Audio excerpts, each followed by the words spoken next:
Now it's time for Straight on the Point with Jesse T. from some undisclosed location somewhere in the world. Now, ladies and gentlemen, here's Jesse T. Well, it's good to be back with you here. The Brown Beauty is back on duty. It's time for the Jesse T Show. Yours truly, me, Jesse T. Yeah, baby. Hey, we are on the air and everywhere from the community to the world as we're hooking everything up and getting it going for you on Facebook.com/Jesse Terrero. We are already broadcasting live here and podcasting on Facebook.com/The Power of Voices. And we can't forget about our global radio network on The Power of Voices. That's www.thepowerofvoices.com, as well as Instagram Live, which we're booting up right now. Just got a little bit late at that. I had to go and get some cool water because it's a hot day in Southern California today. My goodness, some parts of LA are over 100 degrees, and down here at the ocean front, which we are near here in Los Angeles by Marina Del Rey, it is rolling in about 75. So it's a beautiful beach day. Just another beautiful, attractive summer holiday here. Hey, good guess. Was that a good guess, right? Yes, that's weather with intelligence. No, it's just living in California for so many years, you kind of know what it is. Yeah, man, I tell you, man, it's so consistent here. My family just came back from Chicago, a big Spartan race. My son placed in the 50s. He upped his level by 15 spots over his last race in mud, up black Illinois farm dirt mud. You know what that looks like, right, Lee? I mean, that's rich, deep. We don't have that kind of mud here in California. That's that, and he up to his hips running, 9 miles. And he said it was so humid back there at this time of the year. So he's happy to be back in California. In California, we're just so darn consistent through the years here. So, I mean, that's how it is. We're up and rolling now on Instagram Live at Instagram Alive, Jesse Terrero. So check us out there as we roll on here and hook up this one little last hookup. Let's talk about Pinterest and a few other sites here. Just about everywhere you can Google us up and check out the show in so many platforms. But we are here live in person at 5 right here on the Jesse T Show. And I have something new that I'm starting here that I thought would be really interesting to do. Because, we look at TV, all this fake news media. I don't care what side of the fence they're all lying to us in one form or another for whatever agenda they want to, they want to excel. But we have people out there that don't have this alphabet soup. They're not a doctor. They're not a ex-CIA agent. They're not secret agent men and government officials, retired or current. All these people they have alphabet soup in front of their name and behind their name. But really, they're really stupid. I mean, some of the logic and common sense that comes out of their mouths, you just know either Republicans or Democrats, and for that matter, sometimes even independents, when they do once in a while get elected into government positions, you know that the stuff coming out of their pie hole is just stuff coming out of their pie hole. It's unbelievably stupid because we all have a common sense in our own bodies. And if you're a healthy-minded American individual and raised just the way we all are raised in this country and growing up at the same time, like we all have, there are certain common sense and logic things that just are right, just because they're right. Even though the government and big corporations and banking and insurance companies and the fake news media want to twist it all around for their agendas, especially attorneys. They love twisting things around. It sometimes just doesn't feel right.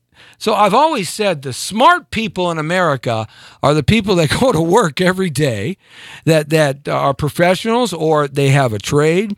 They take care of their families. They buy houses. They put their kids through college. They suffer the consequences of poor decisions and reap the rewards of great decisions. And we're all the same, really, in this country. We all have the same challenges and issues, maybe at some degrees differently for each other, given our circumstances. But for the most part, the big body of America moves in the same direction. And that is where the smart people live. The smart people are you. You, the viewer, you, the listener. You're the smart people because you have to live every day in the consequences of government stupidity. You have to live every day in the consequences of corporate decisions. You have to live every day with others governing and directing you through the fake news media because we just don't read enough in this country anymore. But that's another topic. So, but you are the smart ones because we, as a body of power, we really hold those keys in our hands because we have to live with it and adjust, and we have to make it work for our families. No one's coming to our rescue. So I thought I'm going to start a segment. There used to be on TV, network TV, when there were only 3 big networks, there were these things called like My Choice, Your Choice, My Focus, Your Focus, My Argument, Your Argument. You used to see these things, and that kind of came out of 60 Minutes. They used to post up one guy against another guy, a gal against a guy, a girl against a girl, and they'd have opposing views. And I thought that was so captivating to me as a kid watching that because I actually got to see 2 different points of view and come to some determination at some point of what I thought at that time. So I think I'm going to do that. I'm going to start doing a program, a segment of my show here, the Jesse T Show, where I'm going to bring on somebody who has a very interesting and appealing point of view about things that are certainly perhaps different than my point of view, who has an opinion, who's smart and intelligent, who has to live in this society, who has to take care of their family, female or male, who has the same life struggles that we all have, and is educated and a professional or works very hard. And I thought, I'm going to take this to the real people, the people in America that have something to say, as long as you have something to say. And it's not just doing the common line. Because if I find out that you're just living the common line, I'm not gonna do it with you. I want somebody that has something important to say that we can learn from. I may not agree with them at all. I may agree with them at all and be completely opposite on my overall ideology, but something that we can learn. And I have a friend of mine, and he is a terrifically smart man. He's been doing taxes for decades for all kinds of businesses and companies and individuals. The guy is just terrific. He's a family man, and he works hard, very intelligent, and I wanted to bring him on as my first guest to this program. And for our working name, I'm just calling it The Real Story. Okay? The real story behind the issues. And so I'd like to bring on my buddy who knows everything about me, man. And if you tell anybody about me, we're going to have some words out in your front yard because he knows all my financial stuff. Promise you won't say anything, Del? Del, everybody. Del Bird. What you doing, buddy? We don't hear you. We lost you. Did we lose him completely? Not coming through. I don't know if he changed anything. Oh well, let's see. We're gonna try to plug this. There. Are you with us, Del? I can hear you. Can you hear me? Okay. Oh, I hear you now, loud and clear. Okay. There we go. What do you got? A wiggly wire down there? Yeah, I think so. I had my tech guy come over here and fixed me up last night, so I'm halfway there and halfway not. So if you lose me, let me know.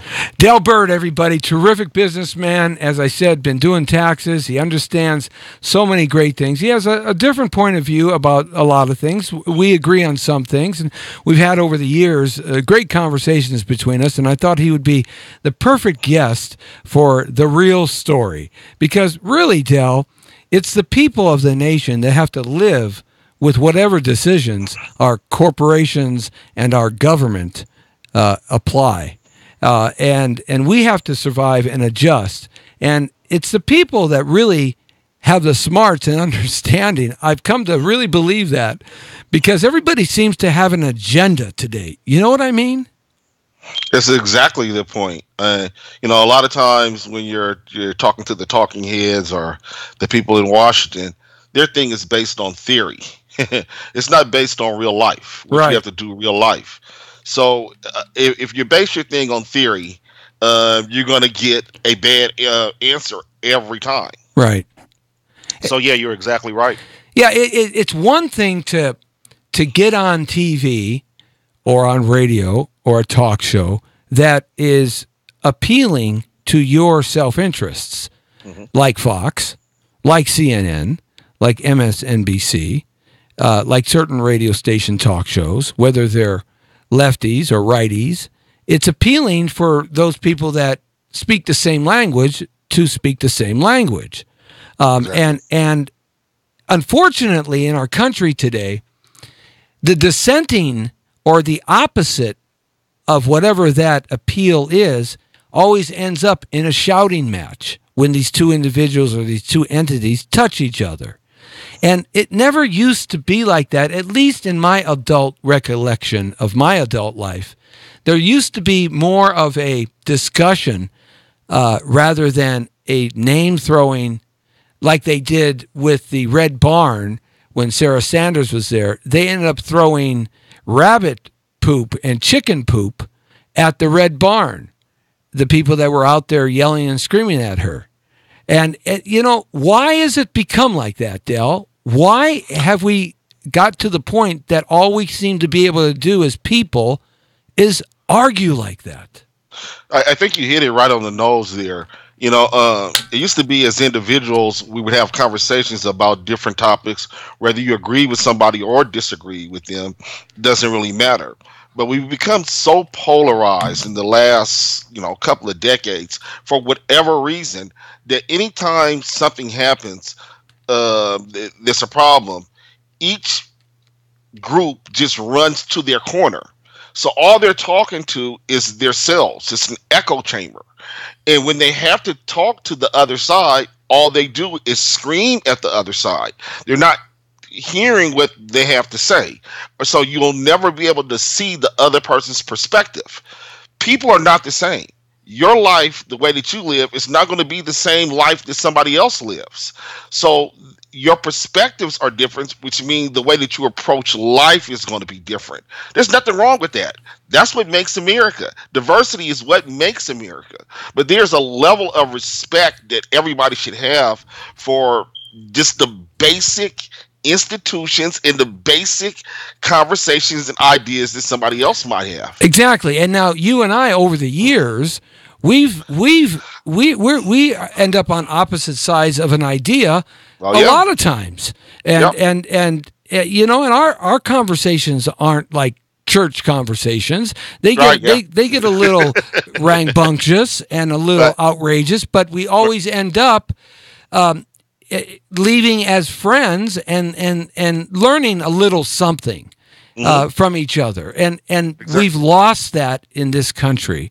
And I hope to be able to, with this particular part of the program, bring some of that back, that dialogue, in a way in which that's just not yelling and screaming. Maxine Waters is a perfect example of what is happening right now, and her fiery message. Just today, this afternoon, somebody dogged her down with a camera and was asking her about her fiery message, and she even said some disparaging things to that person rather than to stop and discuss. Now, whatever you believe Trump is or is not, and his cabinet is or is not, it really doesn't matter whether you're for him or you're against him. It doesn't make any difference. You don't call for the public to raise up any kind of social disorder like that and disrupt people who are just doing their job. Well, I've looked at the last week or so with the Sarah Huckabee Sanders and Maxine Waters, and that's a perfect example of what I'm talking about. Is public dissent and protest is part of America. There's nothing wrong with it. But when you go too far to make it a straight personal thing, that's when you go too far. And that's when people can get hurt. Now, here's the reality of it. I watched Maxine Waters. She's a flamethrower. She's from the district right down the way here.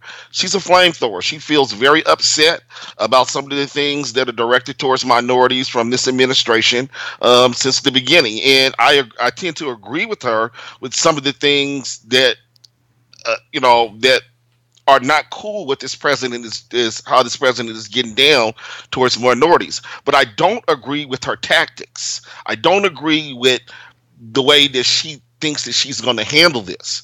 So when she goes into a crowd and then she incites this crowd by saying, hey, let them know that they're not welcome here. Let them know that if you support this administration, that you're going to hear from us.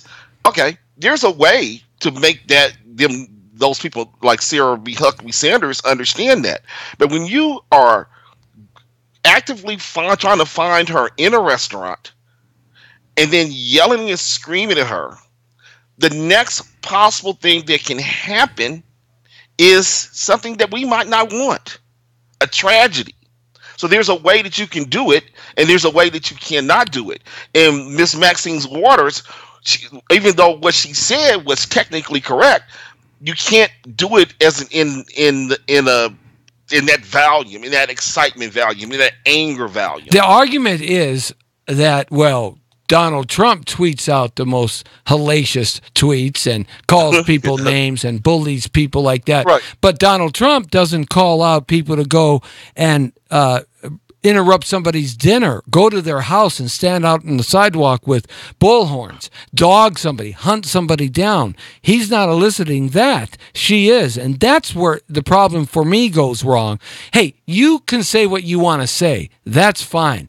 I don't agree with a lot of her positions. I'm on the opposite on a lot of them. But you don't solicit people to hunt people down, to get their email addresses, to get people to release their home addresses. This is all public record for a lot of these officials. When they file to become a candidate, all that goes in public record. It's easily found by Google searching.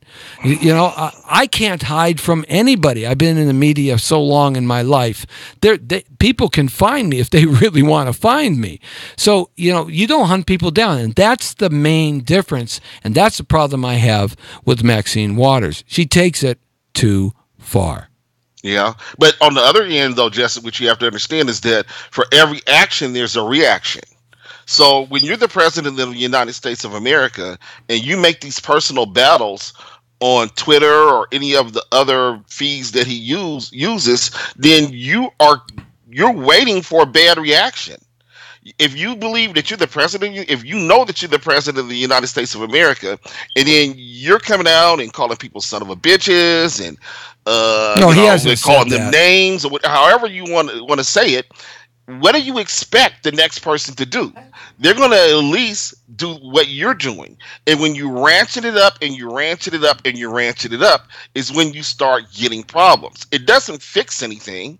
It just makes the problem worse. So my suggestion is, Mr. President, please stop. Yeah, that's not going to happen. I can tell you that much. He's going to continue. He's going to continue the tweet because the tweeting is a part of his fabrication of getting the deal the way he wants it. He's using that new form of communication, as every president has used the newest form of communication for their benefit, going all the way back to Teddy Roosevelt, going all the way back to the telegraph with Abraham Lincoln and Teddy Roosevelt, the back of the train, and the telephone coming on board, and then the radio with FDR and TV with JFK. That's why he beat Nixon, because Nixon looked like a Dracula, for God's sakes. A sweaty Dracula. Yeah, so I mean, and Obama used the internet in the form it was 8 years ago better than any politician preceding to him, and he's now twisted and used the internet, Twitter, in a way in which no other president, and that's what presidents do. They use the best form of communication. The problem is not the form of communication. Of course, that's what you do. It's the misuse of it. I don't think he's misusing using what it. he's saying on there. It's the disparaging ways that he talks about people. It's the way that he talks down to people. It's the way that he defames people. And you use the word fabrication. Yeah, fabrication would be a good word to use for this president. So he could use this form at any point. The president always says is that I use Twitter because the fake media, and I call them another name other than fake media, I call them the lazy media, is going to spew your words or not say exactly what you want to be said. And that's his way of dealing directly with the people. I agree with that. Is that's your way of getting your point across directly to the American people, then that's cool. You don't have to go through all the, you know what I'm talking about with the fake lazy media. Oh, So you yeah. don't have to deal with that. You sidebars it. But it's all negative. It's all based on fear and hate and negativity and talking about somebody. He can use that same form You to see, be positive. I would argue the point. It's about time. It's about time that some president has a chutzpah to do that. It's about time to call people out for what they are. It's about time to call other politicians for what they are, which are corrupt. It's about time to call these things out. No president has, because they all play the party line, which is one party line, and that's owing to the companies and the corporations. They're bought and paid for. They're not going to upset the apple cart. They don't want to do that. It's about time that happens. Look, you can go back in historical preference, and you can see that every great president this country has ever had has been a guy who has been way ahead of different than his proteges at the time or his peer group at the time. You can see that Teddy Roosevelt was Teddy Roosevelt was castigated. Teddy Roosevelt was hated by the American public, yet one of the greatest presidents this country's ever had. You can see Abraham Lincoln. Over half the country loathed him, hated him. Half the country at that time wanted him assassinated, was happy when he was murdered, but he didn't toe the line. The president before him did. You can see that with Washington. You can see that with Jefferson. You can see that with Eisenhower, one of your favorites. You can see that with Reagan until he was almost killed. And he kind of changed after that a little bit. JFK, they whacked him out. All great presidents have that ability to change the direction of the status quo, and that's what Trump is doing. It's about time. Well, my problem is that when you name all those presidents before that, and I agree with the exception of a couple of them, and I even would have to give him credit for what he did, Reagan, even though I don't, like some of his policies. They were for the betterment of America. They did things to bring Americans together. Now, you're saying calling out. No, wait a minute. You're saying calling out, which the president does, calling out a fake news media or somebody that's corrupt. That's fine. That's fine. You do that. I have no problem with that. Those guys need to be called out. But when you go after everyday American citizens and start calling them un-American or enemies of the state just because they don't agree with your worldview, because they don't agree with what you're trying to do. No, Jesse, that's wrong. And that's what this president does. If you do not kowtow to what he's saying at any point, in any way, he will go after you. And I can give you a prime example of what I'm talking about. Mark Sanford of South Carolina, the congressman that just lost his seat to one of Trump's followers. And by the way, that young lady was in an accident, and I hope that she's okay. The one that beat Mark Sanford. His only sin was to say that he believes that this president should release his tax returns.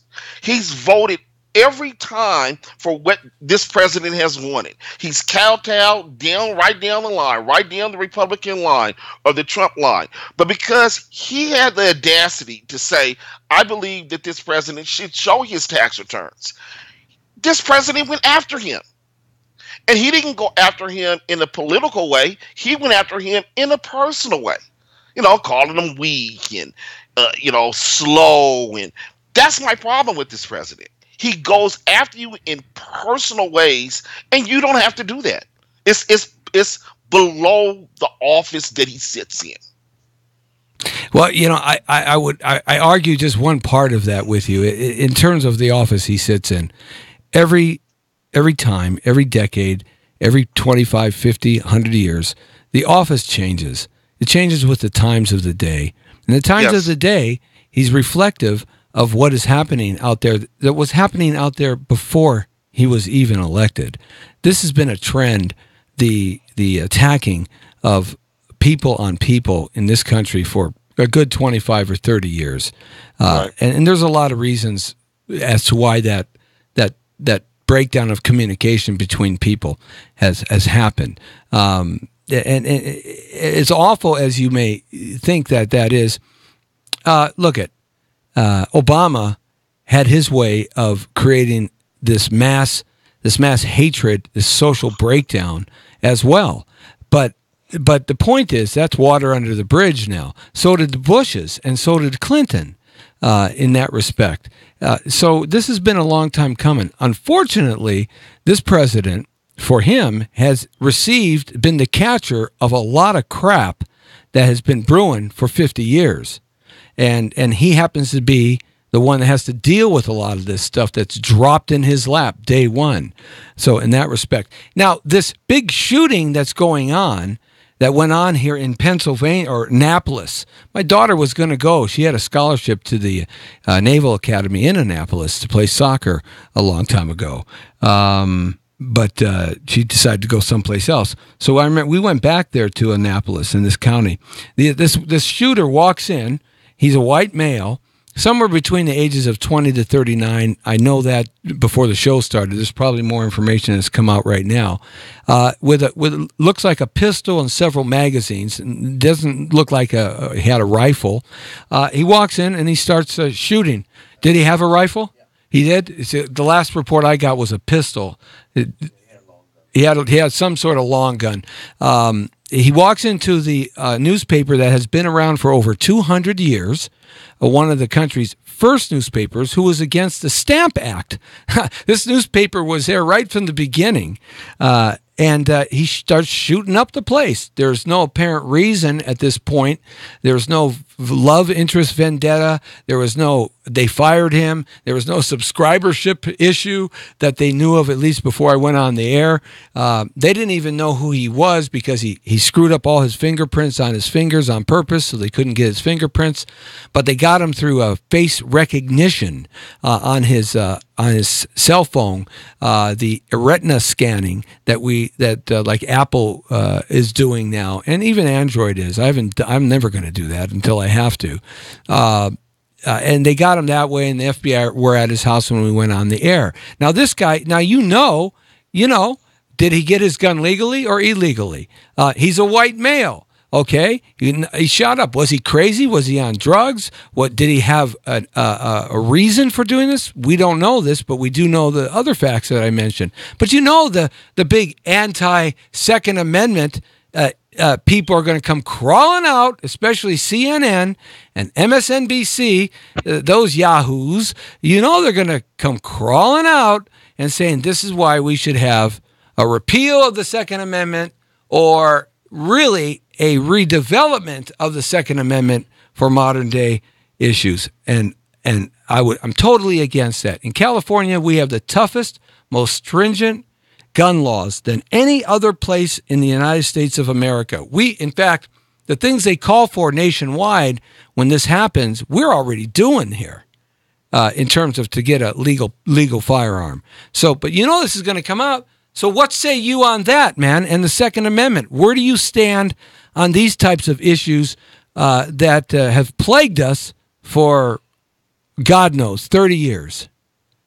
Well, as you know, and full disclosure, I am a progressive, and the way that the media tries to portray progressives on this issue is ridiculous. Nobody is talking about getting rid of the Second Amendment. That's crazy. Now, I have mixed feelings on this, and as far as the mass shootings are concerned, well, it is what it is. You reap what you sow, put it that way. And so I kind of tend to let that play out on its own, because here's the problem that I have with it. Having sane gun laws is not the same thing as abolishing the Second Amendment. It's amazing to me how the right and the conservatives in this country always extrapolate that up. So when somebody says, I'm going to give you an example of what I'm talking about. The AR-15. Okay. The AR-15 is a weapon that is designed to kill a whole bunch of people. It's not a weapon that's designed to stop somebody from robbing you or stop somebody attacking you. That weapon in the bullets in that weapon, once it hits your body, and it's like a tornado. It just rips up your whole body. It's the same concept of an M16. So why do you need that? Now, here's the reality of it. If you, as an American, your Second Amendment right, if you want to have an AR-15, hey, have at it.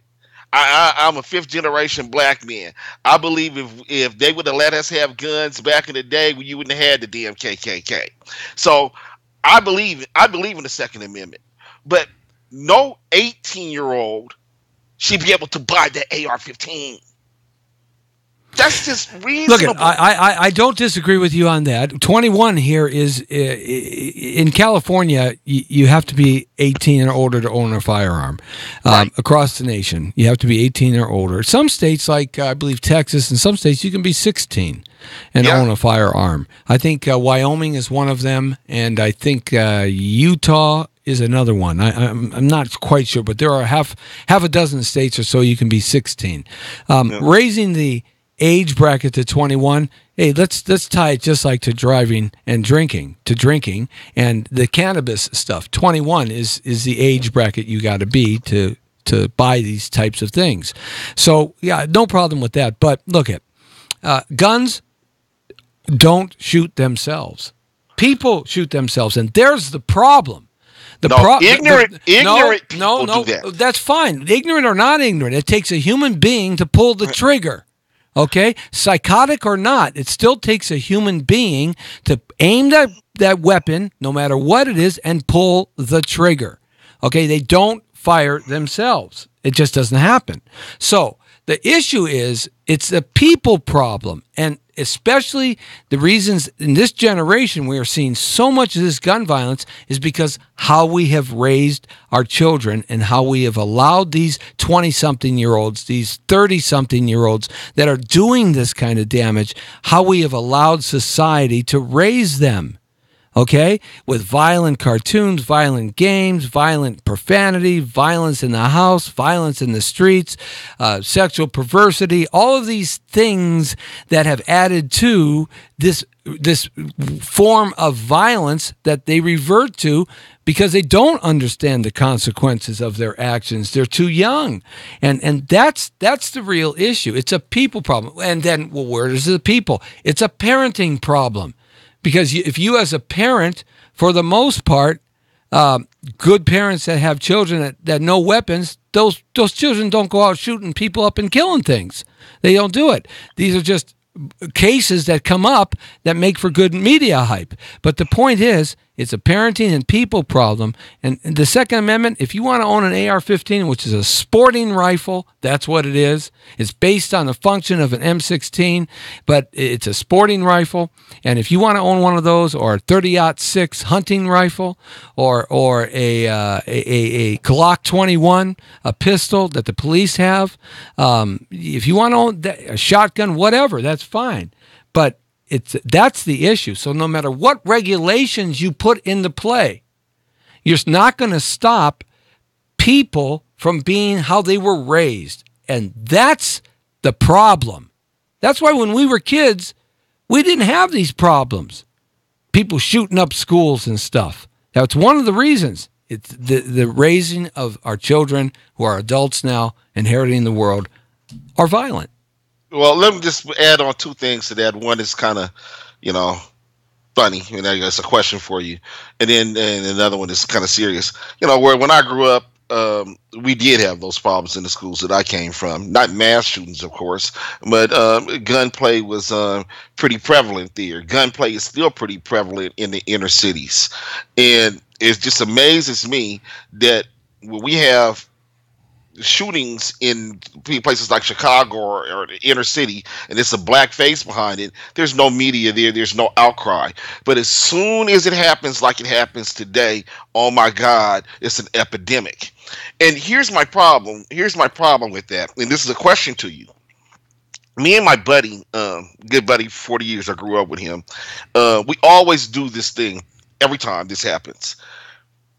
Shooting happens, he'll text me and then say, "You go first." And we'll look at the story on the TV and we'll kind of get the particulars, where it's at, who got shot, because the media always holds that out like, to be announced later to keep you, tuned in before they release the person's name, or, what their motive was. Did you kill him or whatever? And we'll look at it and then we'll go first and then we'll say, white male, ages between so and so, blah blah, and then he'll respond with a text going yes, or disagree with me and go, yes, it is white male, but it's between 30 and 39, and we'll go back and forth, and then when they announce what it is, whoever got closest to it wins $20. Now here's my question to you. This is what we don't understand. It seems like to me that all these shootings over the last 20 years, these mass shootings, are the same profile. Yeah. White male that is not adjusted in America, that's got some dumb agenda, antisocial, that hates a particular group for whatever the case may be. Why is that? Well, it's a population. It's a demographic thing. There's 250 million white or people that represent themselves as Caucasian in this country. It's a demographic. This is a statistical thing. That's the only reason, and it's an economic thing. Perhaps there's more money available to purchase weapons legally. It's not cheap. You might be able to purchase an illegal weapon. Bad guys always have illegal weapons. They're going to get them. They're always going to have them. That's never going to stop. So, but good guys have to go through the system, and they have to pay full price for their weapons. So it's an economic, it's a statistical thing, because in reality, when you look at the murder rates in America, they have gone down overall, except in particular areas like Chicago being one of them. And most of the murder rate in Chicago is black on black crime. Most of it is folks killing themselves. Okay, but that has always been that way. Most of the murder rate for the Irish when they came over, and the Italians when they came over, and the Jewish when they came over, they were killing themselves and taking great advantage and disadvantages of their own people. So that's nothing new in that respect. But that's why it's a statistical thing, an economic thing. So the fact that you can see the same profile, the same type people for 20 years doing the same thing, and it doesn't vary, not even a couple off from a different profile, doesn't make any difference to you. It's just the fact that economics thing, a demographics or a number thing. There's nothing socially that might be different in somebody like that. I will. Other races. Look I've said this many times. Most of the profile of these guys, when they get it all said and done, they've all been on some sort of narcotic, some sort of psychotropic drug of some sort, either legally or illegally. They've all been, some of them have even been under doctor's care, and somehow they've been able to manipulate the system and get more of the drugs. It is a part of society that is somewhat new in the last 20 years, the infusion of these toxic drugs. Now, therein lies the question. That's the major difference between the serial killer, like that guy today, because that's what he is. Every other race has these drugs available to them as well. Well, you don't see them shooting up theaters. I would argue that they don't have as much of that. Okay, they don't have as much of that. And once again, it comes down to a statistical thing.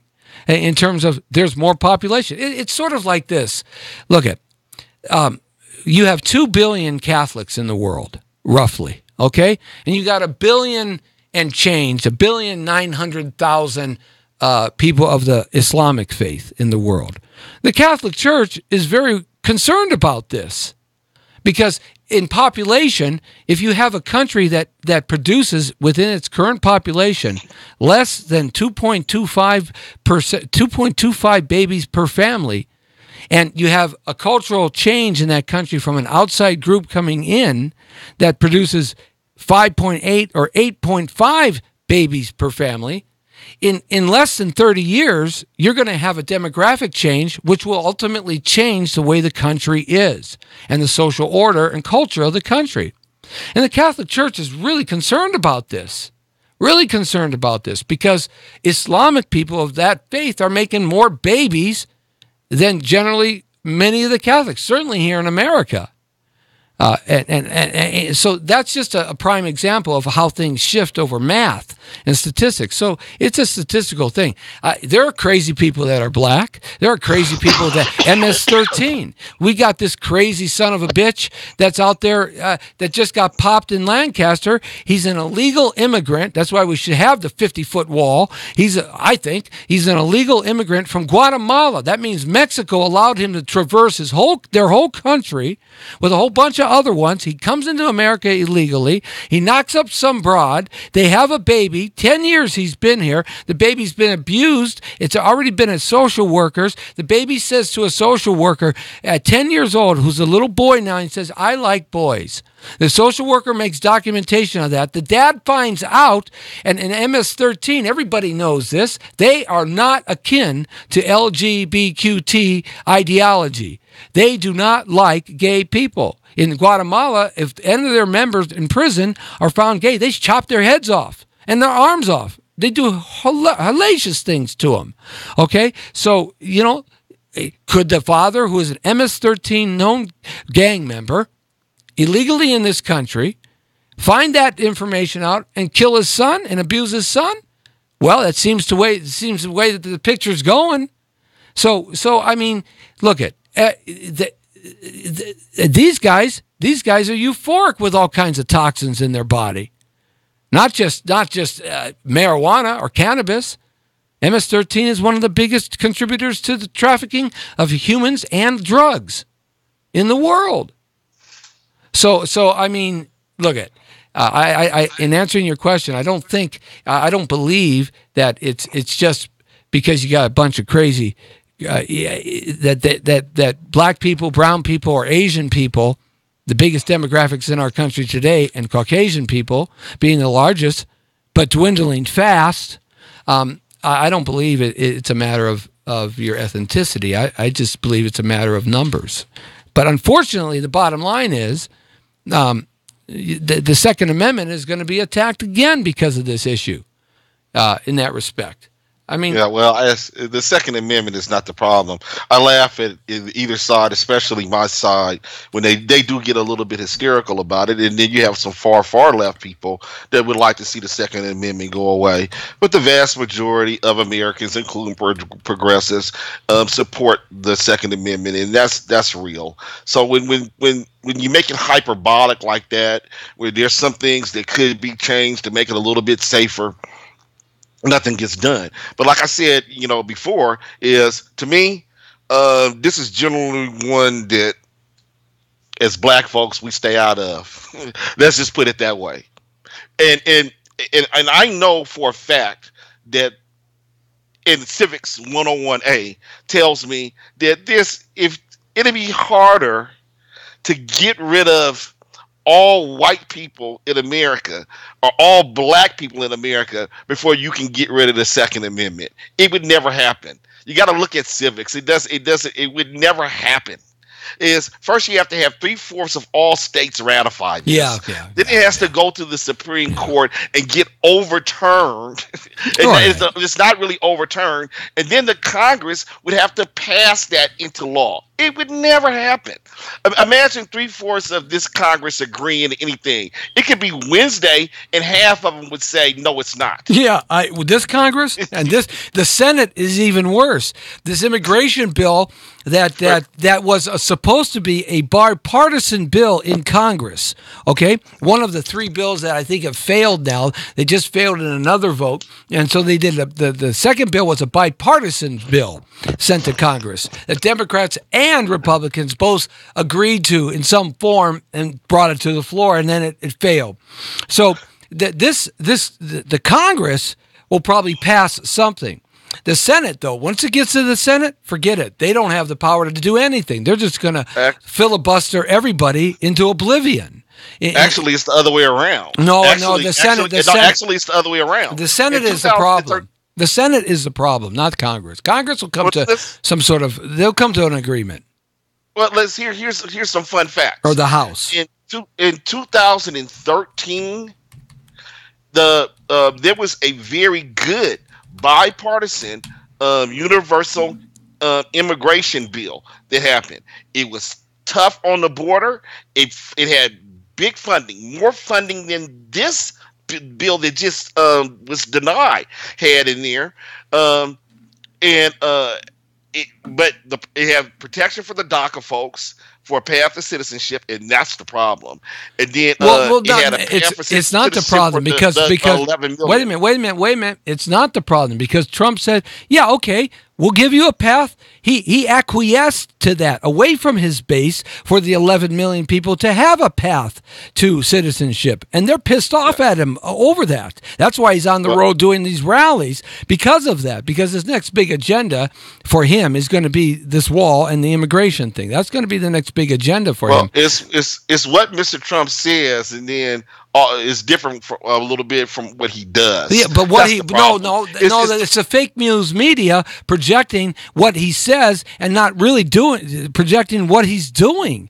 And it's on record that he said, I agree. We have to give them some path to own. He's giving the other side, if you want to call it, everything they want, except he wants the wall.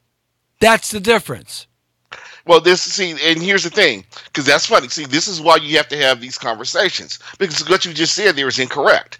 Is the path to citizenship that's being held up right now is for the DACA kids, not the 11 million estimated illegal immigrants that are in our country. That is a problem that this small Freedom Conference caucus in the House has. They're the guys that hold up any bill. They're the guys that won't let things like that pass. As long as there's any part of a bill that has path to citizenship for DACA kids, and I'm I just call them kids. Half of them are not kids, so don't go crazy. They're all in their 20s now. It's or the 12 million that are here illegally is a non-starter to them. They will not pass it. That bill that just failed, both of them, if the entire Republican House of Representatives passed it, Republicans passed it on their own, just said yes, it would pass. So their problem is not the Democrats on the other side. Their problem is their own hardcore caucus.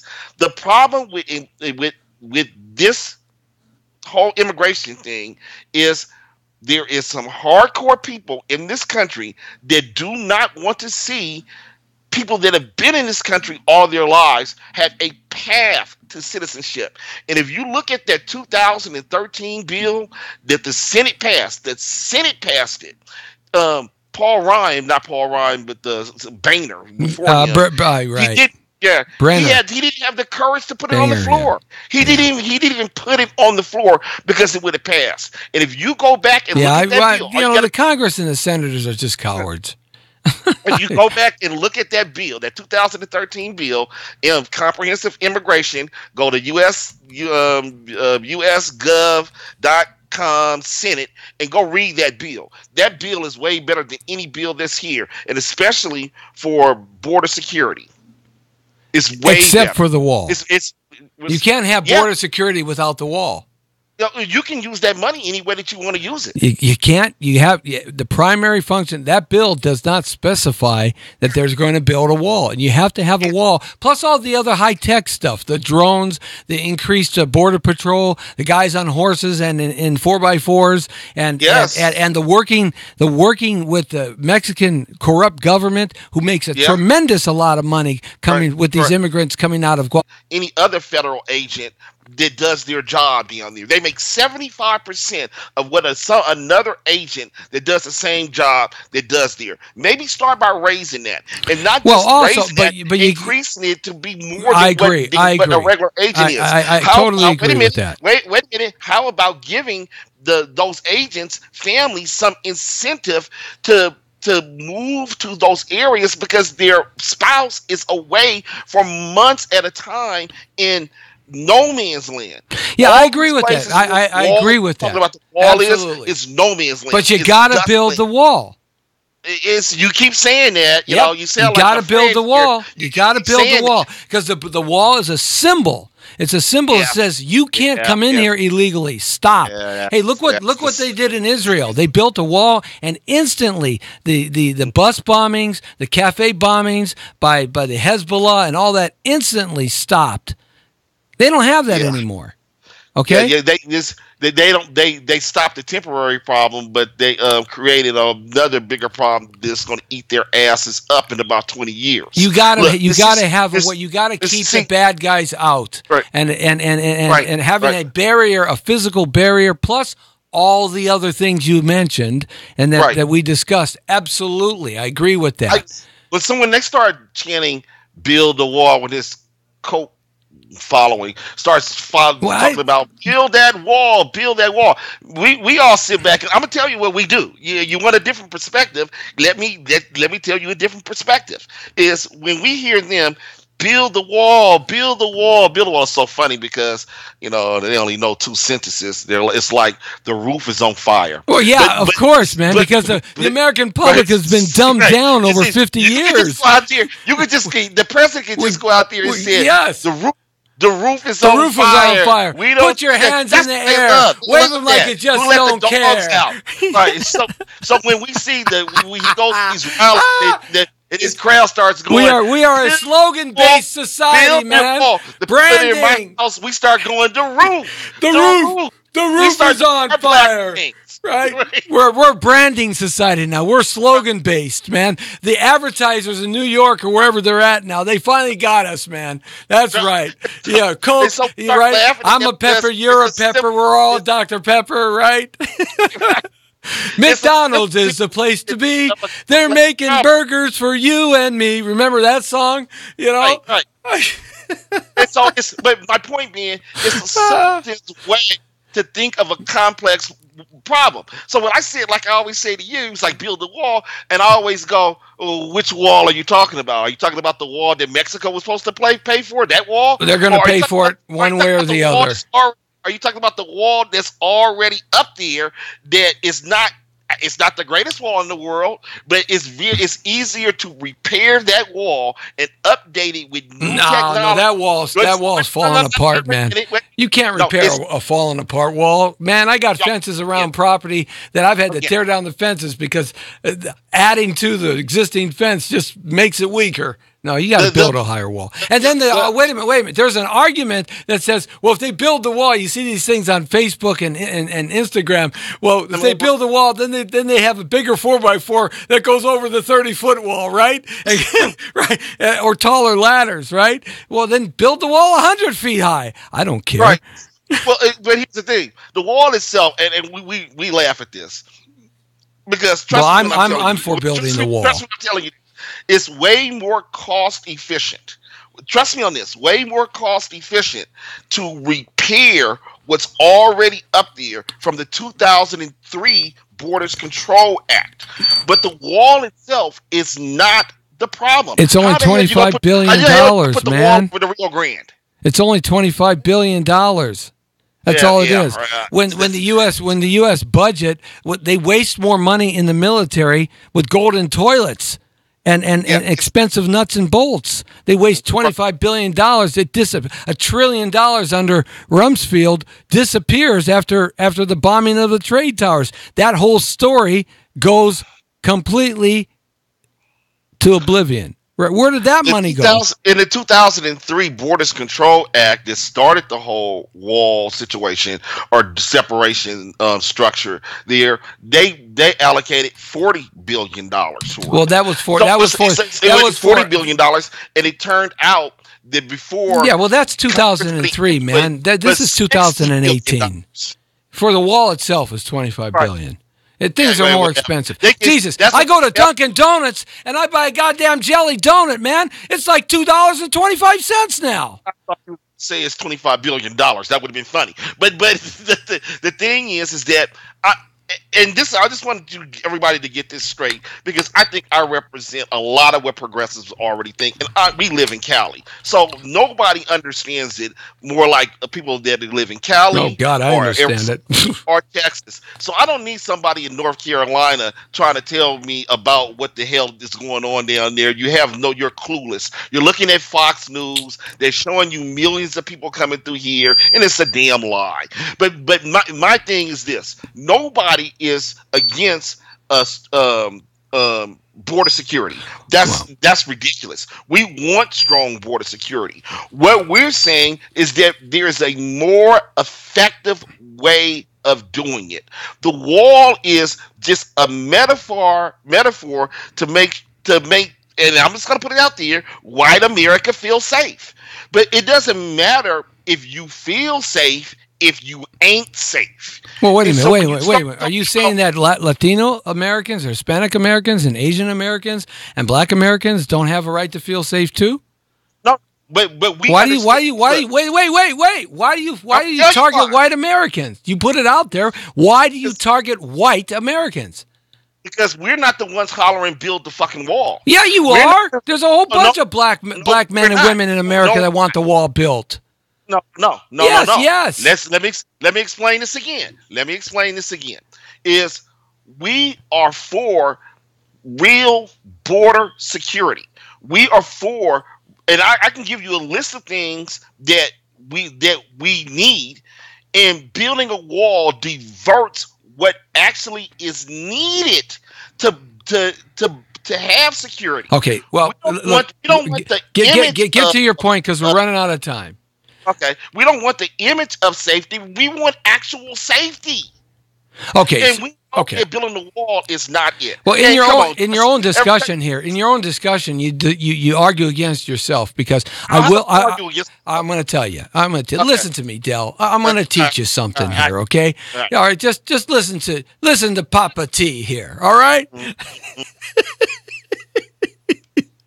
All right. Check it out. All right. Look it. California has done a pretty good job over the last 20 years dealing with this illegal immigration problem, to the point that they really aren't coming over the California border that much anymore. Okay? They're not. We do have fencing that was put up by the state as well as the federal government, but also by the state, that has curtailed people from coming across the border in a porous kind of way. Okay? Right. All right? Right.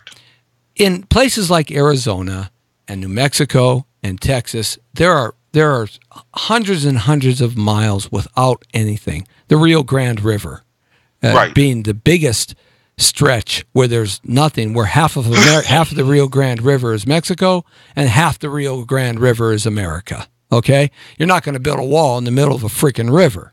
Okay? Yeah, well. All right. I don't think so. No, you're not. You're not. That's ludicrous. Right. Unless you got alien technology. I mean, and it better be legal alien technology. Damn it. But here's the point: you argue against yourself, because in your own argument you agree with my statement about building the wall. Here's why: because in California, whatever type fencing that they have hodgepodge together, new and old, reinforcing, etc., that has participated very, very highly in repelling people from coming over. They still come over, but it has repelled them. So you argue against me. But baby, No, that's not what I said. But we'll talk about it in a different time. we're going to talk about it next Thursday because every Thursday you're going to be back with me. I love you, man. You're doing a good job. Yeah, I like it. Dale Bird, everybody. Hey, how do they get in touch with you, my friend, for some good tax information? This is one of the best tax guys I know. I'm still working on my website. I wasn't happy with the design before, so I got a new guy. He says it should be up in a couple of months. But if you need to contact me on Facebook or Twitter, my tag there is KendellInvest@yahoo.com. KENDEL Invest, all one word, lowercase. And he's the best. I'm telling you, man. This guy knows the IRS code like you don't know. He's got it down. He might not know it better than me. Jesse T, baby. All right, he's one of my gurus, so go to him for that stuff. Hey, good to have you along. The Jesse T Show. Thanks, Del, for joining us. Appreciate the wonderful conversation, my friend. And that's how it's done, because that's the real story. The story is you, my friends, not necessarily the talking heads. The Brown Beauty is off duty. Jesse T saying, see ya.